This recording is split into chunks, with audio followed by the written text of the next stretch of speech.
প্রথমেই সবাইকে জোহার, নমস্কার। আদ্রাতে নির্মীয়মান উড়ালপুল পঞ্চকোটের মহারাজা নীলমণি সিং দেবের নামে করা হোক, এই দাবিকে সামনে রেখেই আজকের এই ভিডিওটা হতে চলেছে। তো অবশ্যই ভিডিওটা সকলকে কিন্তু প্রথম থেকে শেষ পর্যন্ত দেখার অনুরোধ রইল। আমরা মানভূমবাসী, আমরা মানভূমের মাটির সন্তান, মানভূমের ইতিহাস, মানভূমের ঐতিহ্য, মানভূমের সংস্কৃতি, মানভূমের পরম্পরাকে নিয়ে কিন্তু আমরা বিরাট গর্ববোধ করি। কিন্তু আজকে বর্তমান সময়ে যদি আমরা দাঁড়ান দেখি, আমাদের জেলার যে ইতিহাস রয়েছে, আমাদের জেলার যে সংস্কৃতি রয়েছে, সেই সংস্কৃতি কিন্তু বিলুপ্তির পথে।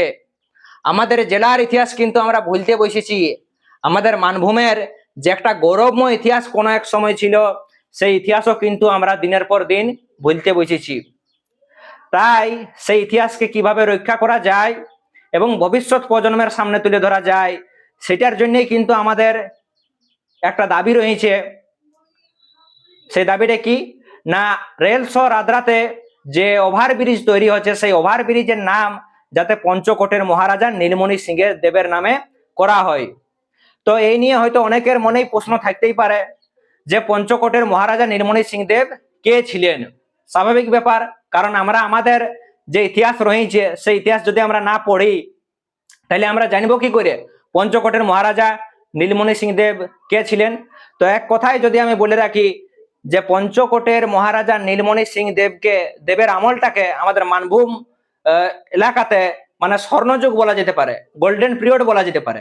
কেন না, 1857 সালের মহাবিদ্রোহে, হ্যাঁ বন্ধুগণ, 1857 সালে যখন মহাবিদ্রোহ হয়, তখন এই মানভূম পঞ্চকোটে সেই মহাবিদ্রোহের নেতৃত্ব দিয়েছিলেন কিন্তু পঞ্চকোটের মহারাজা নীলমণি সিং দেব। এই ব্যাপারটা কতজন জানে বলতো? শুধুমাত্র তাই নয়, তৎকালীন সময়ে মহারাজা নীলমণি সিং দেবের আমলেই আমাদের এলাকার শিক্ষা, সংস্কৃতি থেকে শুরু করে সাহিত্য, এগুলি একটা নতুন মাত্রা পায়। ভাদু গান থেকে শুরু করে, ভাদুগীত থেকে শুরু করে টুসু গীত, এলারও একটা বিরাট বড় প্রচলন বাড়ে পঞ্চকোটের মহারাজা নীলমণি সিং দেবের আমলে। শুধুমাত্র তাই নয়, আমরা অনেক সময় অনেকের মুখে হয়তো শুনেছি যে পুরুলিয়া এসেছিলেন বাংলার বিখ্যাত কবি মাইকেল মধুসূদন দত্ত। কিন্তু যখন ওনাকে জিজ্ঞাসা করা হবে যে উনি কেন এসেছিলেন বা কার আমলে এসেছিলেন, সেই উত্তরটা কিন্তু অনেকের কাছেই হবে না, তারা কিন্তু জানে নাই। তো বলে রাখি, পঞ্চকোটের মহারাজা নীলমণি সিং দেবের আমলেই বাংলার বিখ্যাত কবি মাইকেল মধুসূদন দত্ত আমাদের মানভূম জেলাতে এসেছিলেন নীলমণি সিং দেবের আমলে।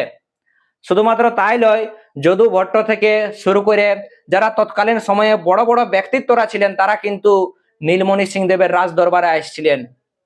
কিন্তু সেই যে মহান রাজা, সেই মহান রাজার আজ কোনো স্মৃতিসৌধ পুরুলিয়াতে নাই, আজ কোনো মূর্তি নাই।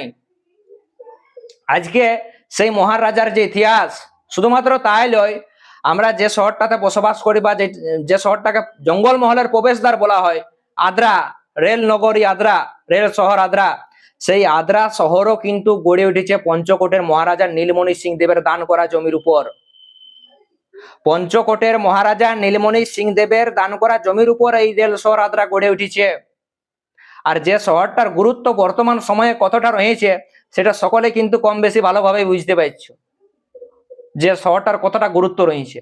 তাহলে পুরুলিয়া জেলার উন্নতিতে, পুরুলিয়া জেলার উন্নয়নে, অগ্রগতিতে যে রাজাটার এত বড় ভূমিকা ছিল, শুধুমাত্র তাই নয়, বর্তমানে আসানসোলের মতো যে শিল্পনগরী রয়েছে, সেই শিল্পনগরীও কিন্তু পঞ্চকোটের মহারাজা নীলমণি সিং দেবের দান করা জমির উপর গড়ে উঠেছে।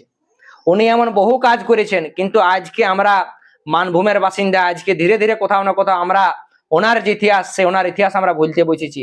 আজ ওনার নামে কোনো মূর্তি নাই, ওনার নামে কোনো স্মৃতিসৌধ নাই। যদি আমরা আমাদের রেল শহর আদ্রাতেই দেখি, তো এত বড় টাউন আদ্রাটা, কিন্তু ওনার নামে কোনো মূর্তি নাই, ওনার নামে কোনো স্কুল কলেজের নামকরণ কোথাও কিছু নাই আমাদের এলাকাতে। তাই আমরা চাই পঞ্চকোটের মহারাজা নীলমণি সিং দেবের যে গৌরবময় যে ইতিহাস রয়েছে, সেইটাকে স্মরণে রেখেই আদ্রাতে যে উড়ালপুল, সেই উড়ালপুলের নাম মহারাজা নীলমণি সিং দেবের নামে করা হয়। তাই বন্ধুগণ, মানভূমের সন্তান হিসাবে আমাদের সকলের কিন্তু কর্তব্য হইল মানভূম জেলার ইতিহাস, মানভূম জেলার ঐতিহ্য, মানভূম জেলার সংস্কৃতিকে রক্ষা করা। সমস্ত রাজনৈতিক দল সেটা তৃণমূল থেকে শুরু করে বিজেপি সকল রাজনৈতিক দল রেল প্রশাসনের কাছে আমাদের আবেদন রইল আদ্রাতে নির্মীয়মান উড়ালপুল যাতে পঞ্চকোটের মহারাজা নীলমণি সিং দেবের নামে করা হয়। এবং শুধুমাত্র তাই নয়, বিশেষ করে দাবি রইল পুরুলিয়া লোকসভা কেন্দ্রের একমাত্র সাংসদ মাননীয় জ্যোতির্ময় সিং মাহাতো মহাশয়ের কাছেও আমাদের এই দাবিটা রইল যাতে এই ব্যাপারে উনিও বিশেষ দৃষ্টি দেয়। শুধুমাত্র তাই নয়, আজকের এই যে বিষয়টা সম্পর্কে আদ্রাতে যে উড়ালপুল, সেই উড়ালপুল যাতে পঞ্চকোটের মহারাজা নীলমণি সিং দেবের নামে যাতে করা যায়, এই দাবিটা যে উঠেছে সেই দাবিটাকে আরো যাতে জোরালো করা যায়, আরো যাতে বেশি মানুষের কাছে পৌঁছানো যায়, সেই জন্য সকলকে বলবো যারা আজকের এই ভিডিওটা দেখছো সবাইকে বলবো এই ভিডিওটা ঝাড়িয়ে শেয়ার করতে। বন্ধু বান্ধব থেকে শুরু করে বিভিন্ন যারা নেতা মন্ত্রী থেকে শুরু করে এছাড়া বিভিন্ন সামাজিক সংগঠনের যারা যে সমস্ত লিডার বা নেতা রয়েছেন তাদেরকে এই ভিডিওটা যেটা শেয়ার করুন। এবং এই বিষয়ে তোমাদের নিজস্ব কি ব্যক্তিগত মতামত রয়েছে বন্ধুগণ, তোমাদের নিজস্ব কি ব্যক্তিগত মতামত রয়েছে অবশ্যই কিন্তু তোমরা তোমাদের মতামতটা কিন্তু নিচে কমেন্ট বক্সে কমেন্ট করে জানাবে। তো চলো সকলকে জোহার জানাই, আজকের এই ভিডিওটা এখানে সমাপ্ত করছি। জয় মানভূম, জোহার মানভূম।